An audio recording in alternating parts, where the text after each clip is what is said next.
I was still peeling road dust off my sneakers when I saw Travis, my stepdad, watching me from the kitchen window, his shadow cutting sharp against the dusk like he'd been waiting for me to roll in from camp. 3 months in the woods with Jude, my summer fling, had left me sun-bleached and restless, but I ditched Jude's texts the second my phone pinged back to life in Boise, Idaho. I didn't owe him anything, not after he'd gotten weirdly clingy by the lake that last night, promising me rings and futures I didn't want. I hauled my duffel up the porch steps, the screen door creaking, and Travis didn't move, just stood there, arms crossed, his gray eyes flicking over me like he was sizing up something he hadn't seen before. I smirked, dropped my bag loud enough to make the floorboards groan, and said, "Miss me?" He didn't answer, but the air shifted, thick, heavy, like the first crack of a storm. I should have known right then I was stepping into something I couldn't walk back from. The house smelled like pine cleaner and stale coffee, same as always, but it felt different, like the walls had shrunk while I was gone.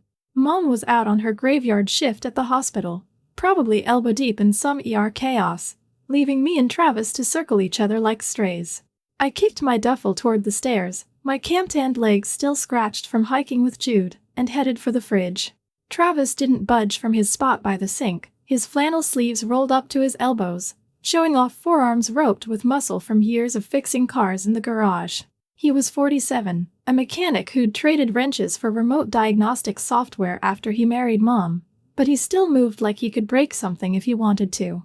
"You're late," he said, voice low, rough around the edges like he'd been chain-smoking again. He hadn't, Mom would have smelled it on him, but the ashtray vibe clung to him anyway. "Bus got stuck in traffic," I lied, grabbing a soda and cracking it open with a hiss that cut the silence. Truth was, I'd lingered at the station, scrolling Jude's unread messages. "Were you at, Lyla? You okay? Call me, damn it," before muting him for good. I didn't need his needy bullshit dragging me back to campfires and mosquito bites. I leaned against the counter, sipping slow, and caught Travis staring, not at my face, but at the way my cut-off shorts rode up my thighs. He blinked, looked away fast, but I'd seen it. My pulse kicked up, and I don't know why, but I pushed it. "Something catch your eye?" I said, tilting my head, letting my hair, still tangled from the bus, spill over one shoulder. His jaw tightened, and he grabbed a mug off the counter, filling it with coffee that had probably been sitting there since noon. "You look different," he muttered, not meeting my eyes. "Camp change you or what? Maybe I just grew up." I stepped closer, soda king cold against my palm, and smirked. "You gonna tell Mom I'm home safe, or should I?" He set the mug down hard, the clink echoing. "She'll figure it out when she sees you tomorrow. Go unpack." I didn't move. The air between us buzzed, and I could feel it, something coiling tight, waiting to snap. I'd spent all summer dodging Jude's hands by the lake, laughing off his awkward kisses, but this was different. Travis wasn't some fumbling kid. He was solid, steady, and the way he wouldn't look at me made me want to push harder. I brushed past him, my shoulder grazing his arm, and headed upstairs, feeling his eyes on my back the whole way. My room was a time capsule, band posters peeling off the walls, a chipped desk cluttered with high school junk I hadn't touched since May. I flopped onto the bed, the mattress creaking under me, and stared at the ceiling.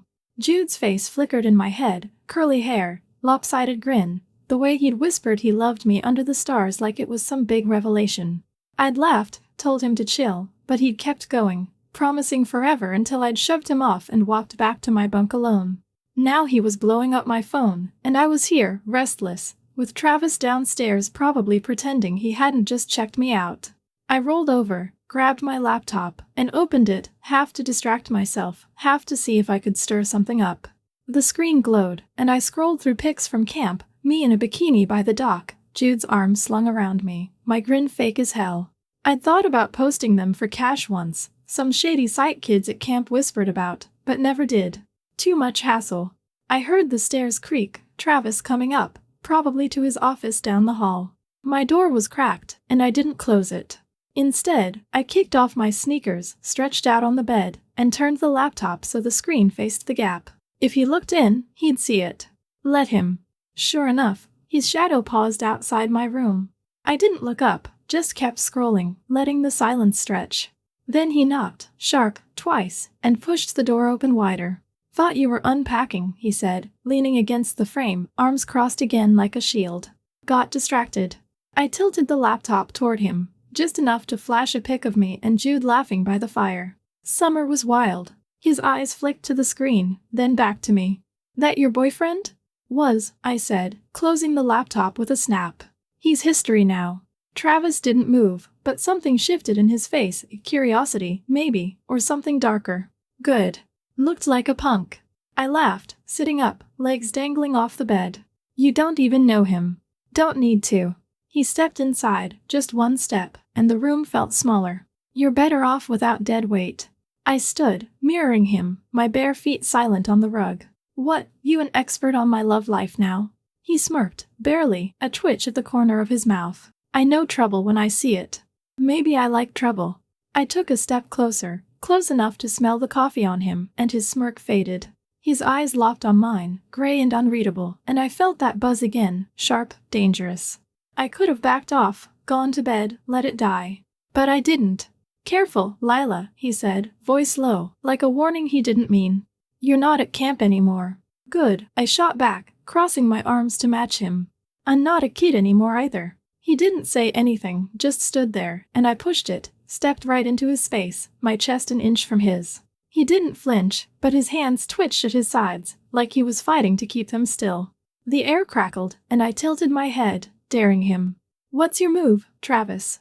He exhaled hard, stepped back, and muttered, "Go to bed," before turning for the hall. But he didn't close my door, and I didn't miss the way he glanced back, quick, sharp, like he was already regretting it. I flopped back on the bed, heart hammering, knowing I'd just cracked something open. The next morning, I woke to sunlight stabbing through the blinds and the smell of bacon drifting upstairs. Mom was still out, her shifts ran late, so it had to be Travis. I dragged myself down, barefoot in a tank top and shorts, hair a mess, and found him at the stove, flipping strips in a skillet. He didn't look up when I walked in, just nodded toward the coffee pot like I'd figured it out. I grabbed a mug, poured, and leaned against the counter, watching him. "Sleep okay?" he asked, voice neutral, like last night hadn't happened. "Fine," I lied, sipping the coffee, black, bitter, the way he liked it. "You?" He shrugged, plating the bacon. "Good enough." We ate in silence at the table, the clink of forks loud against the quiet. I caught him looking at me once, quick, then away, and it hit me, he was rattled. "Good." I finished, stood, and brushed past him to the sink, letting my hip graze his chair. He tensed, didn't say a word, and I smirked to myself, rinsing my plate slow. "Got plans today?" he asked, breaking the quiet. "Nope." I turned, leaning back against the sink, arms crossed. "You?" "What?" He stood, towering over me, and grabbed his plate. "Stay out of trouble." "Where's the fun in that?" I said, stepping aside just enough so he had to brush past me to reach the sink. His arm grazed mine, and he froze for half a second before dropping the plate in hard. I laughed under my breath and walked out, feeling his eyes on me again. By afternoon, he was holed up in his office, a cluttered cave of monitors and car manuals, while I paced the house, restless. I'd muted Jude's latest texts, "Lyla, what the hell, just talk to me," and deleted his voicemails without listening. Camp felt like a lifetime ago, and whatever I'd had with him was ash. But Travis? That was live wire, sparking every time I got close. I grabbed a soda from the fridge, popped it loud, and wandered down the hall, stopping outside his door. It was cracked, and I could see him hunched over his desk, typing fast, headphones on. I knocked once, sharp, and pushed it open. He yanked the headphones off, spinning in his chair. "What?" "Bored," I said, stepping in, soda in hand. "Need anything?" He leaned back, eyeing me. "You're not my errand girl." "Maybe I wanna be." I perched on the edge of his desk, my knee brushing his chair, and took a sip, watching him over the rim. His eyes narrowed, but he didn't move away. "Cut it out, Lyla," he said, low, but there was no bite in it. "Cut what out?" I swung my legs, letting one foot nudge his thigh. He grabbed my ankle firm, sudden, and held it, his grip warm against my skin. "You know what?" he said, eyes locked on mine. "This ain't a game." I leaned forward, close enough that my hair brushed his shoulder. "Maybe I like playing." He let go fast, like I'd burned him, and stood, putting the chair between us. "Go find something to do." I slid off the desk, grinning. "Already did." I walked out slow, feeling his stare drill into my back, and knew I'd hooked him deeper. That night, Mom was still out, and I decided to turn it up. I dragged a card table to the back porch, threw a blanket over it, and set out burgers from the diner down the road, a 6-pack of beer I'd swiped from the garage, and 2 plastic cups. Travis came out when he heard the noise, his eyebrows shooting up at the setup. "What's this?" he asked, hands in his pockets. "Dinner," I said, cracking a beer and pouring it into a cup. "Sit." He hesitated, then dropped into the chair across from me. Taking the cup, I slid his way. "You don't gotta do this." "Wanted to." I sipped mine, leaning back, letting my foot nudge his under the table. "You've been cooped up all day." He took a long drink, eyes on me. "You're trouble, you know that?" "Heard it before." I grinned, reaching over to adjust his plate, my fingers brushing his wrist slow. He didn't pull away, just watched, and I pushed it, slid my chair closer, my knee bumping his. "Lyla," he said, voice rough, "you're pushing it." "Maybe you like it," I shot back, leaning in, my elbow on the table. He didn't move, but his hand twitched toward mine, then stopped. The air hummed, thick with crickets and heat, and I knew I had him teetering. Days bled into nights, and it built every glance, every graze, every word a dare. One evening, I found him in the garage, elbow deep in an old carburetor, grease streaking his arms. I leaned against the workbench, handing him a rag when he asked, letting my fingers linger on his. He didn't stop me, just kept working, but I caught the way his breath hitched when I stepped closer, my hip brushing his side. "You're gonna get me in deep shit," he muttered, wiping his hands. "Only if you let it," I said, smirking, and he shot me a look, half warning, half want, that sent my pulse racing. It hit boiling point a few nights later. Past midnight, house dark, mom at work. I found him on the couch, beer in hand, TV flickering some car chase. I dropped next to him, close, my thigh pressed to his. He tensed, didn't look at me, but didn't move either. "Couldn't sleep?" he asked, voice low. "Nope." I shifted, swinging a leg over his lap, straddling him sudden and bold. His hands landed on my hips, gripping hard, and he said my name like a curse. "Stop me," I whispered, hands on his shoulders, rocking forward. He didn't. He pulled me closer, and it exploded, hands roaming, breaths crashing, every line crossed until headlights swept the drive, Mom's car. I bolted, heart slamming, and he stayed, beer in hand, as I hit my room, door shut, knowing we'd gone too far to stop. I didn't look back when I walked out that morning, my duffel slung over my shoulder, the screen door banging shut behind me like a gunshot. Travis's words, "You're gonna ruin us both," hung in the air, thick as the Boise heat pressing down on me. I could still feel his grip on my arm, the way his fingers dug in just hard enough to mean it, and that half-second where I'd smirked and pulled free, leaving him standing in the kitchen with his coffee mug and his regrets. The street was quiet, the neighbors still asleep, and I hoofed it 3 blocks to Sasha's place, my alibi, my escape hatch. She didn't ask questions when I crashed on her couch, just tossed me a blanket and went back to scrolling her phone. I lay there, staring at the ceiling, replaying it all, the couch, his hands, the headlights cutting through the dark like a guillotine. My phone buzzed, Jude again, probably, or maybe Mom checking in, but I didn't look. I was done answering to anyone. Sasha's house smelled like weed and burnt toast, a far cry from the sterile pine of home. She was my oldest friend, the kind who'd seen me through braces and bad dye jobs, but I didn't tell her shit. Not about Travis, not about the way my skin still buzzed where he'd touched me. I stayed 2 nights, dodging her "you okay?" glances, and spent my days wandering downtown, sipping gas station slushies and watching buses roll by. I kept expecting Mom to call, to drag me back with a lecture about responsibility, but she didn't. Maybe Travis hadn't said anything. Maybe he was still pacing his office, trying to debug the mess I'd made of him. By day 3, I couldn't sit still. Sasha was at work, some barista gig, and I was alone, sprawled on her couch, my laptop open to those camp pics again. Jude's goofy grin stared back at me, and I deleted them all, one by one, until the folder was empty. Good riddance. But then I scrolled X, and there it was, a random post from some Boise local, a blurry pic of a guy who looked too much like Travis leaning against a truck at the gas station near our house. No caption, just a timestamp, yesterday. My stomach flipped. Had he gone looking for me? I shut the laptop, grabbed my bag, and headed back. Not because I had to, but because I wanted to see how far this could burn. The house was dark when I got there, late afternoon sun dipping low, casting long shadows across the yard. Mom's car was gone, another shift, probably, and Travis's truck sat in the drive, mud splattered and still. I let myself in, the key cold in my hand, and dropped my duffel by the stairs. Silence.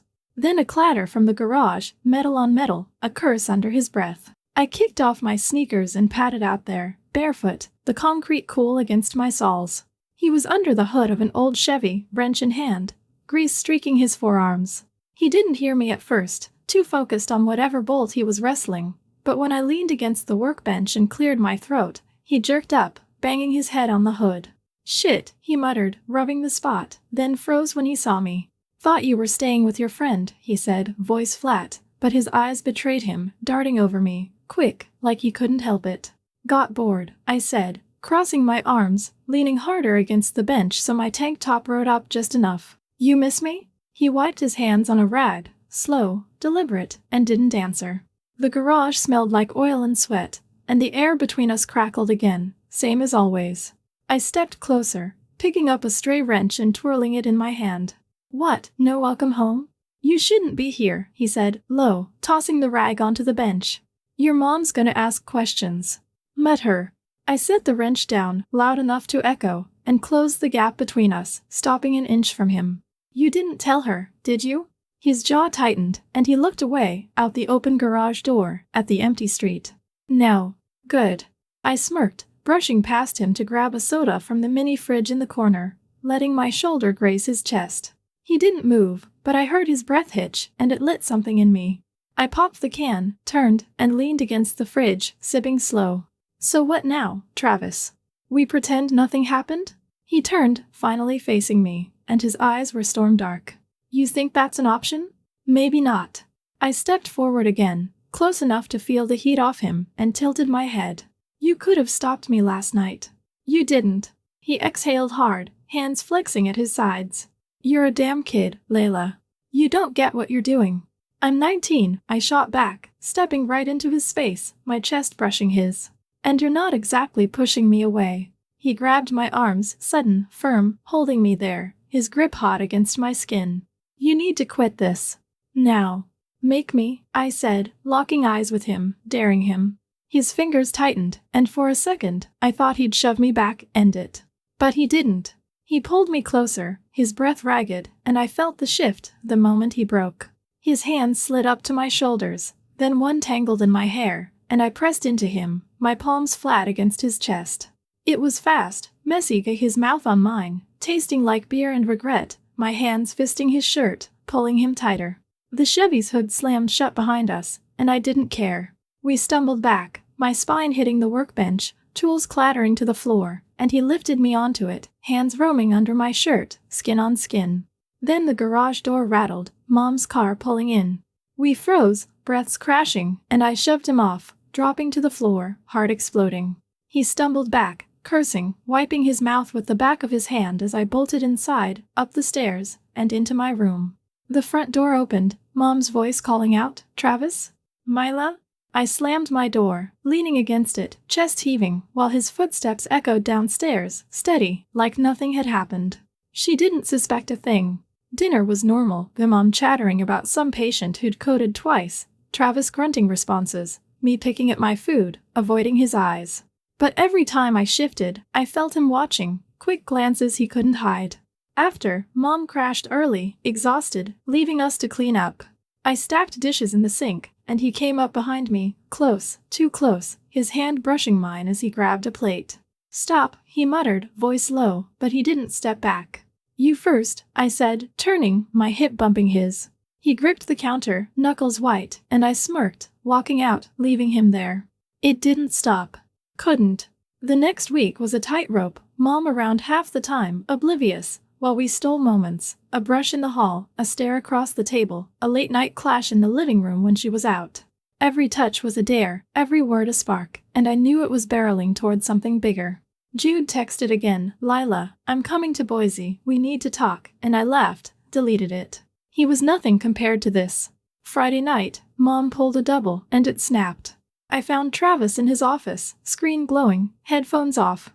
I didn't knock, just walked in, shut the door, and climbed onto his lap, straddling him before he could protest. "Lyla," he started, but I cut him off, kissing him hard, hands in his hair. He groaned, gave in, pulling me closer, chair creaking under us. It was frantic, shirts off, hands everywhere, the desk shaking as papers hit the floor. We didn't hear the car, didn't see the lights until the front door clicked open. I bolted, grabbing my shirt, and he shoved me toward the hall, whispering, "Go." I hit my room as Mom's voice rang out, "Travis, you up?" He answered, calm, like he hadn't just had me pinned to his desk. I locked my door, heart slamming, and sank to the floor, adrenaline burning through me. Morning came brutal. Mom knocked, asking why my door was locked. "Bad dream," I lied, and she bought it, heading out for coffee with a friend. Travis avoided me, stayed in the garage all day, radio blaring. I paced, restless, until dusk, when I found him on the porch, beer in hand, staring at the yard. "We're done," he said, not looking at me. "Bullshit," I shot back, stepping closer. "You don't mean that." He stood, towering over me, eyes hard. "Your mom finds out, it's over, for both of us." "Then don't tell her," I said, grabbing his arm. He shook me off, but his hand lingered, brushing mine, and I knew he was bluffing. That night, I packed again, told them I was staying with Sasha for real this time. Mom hugged me, clueless. Travis watched from the hall, silent, until I passed him. "You're a goddamn hurricane," he muttered, low enough she wouldn't hear. I grinned, leaning in close. "And you're caught in it." I walked out, bag swinging, and didn't look back. But I knew he'd follow, maybe not today, maybe not tomorrow, but he would. This wasn't over. Not by a long shot.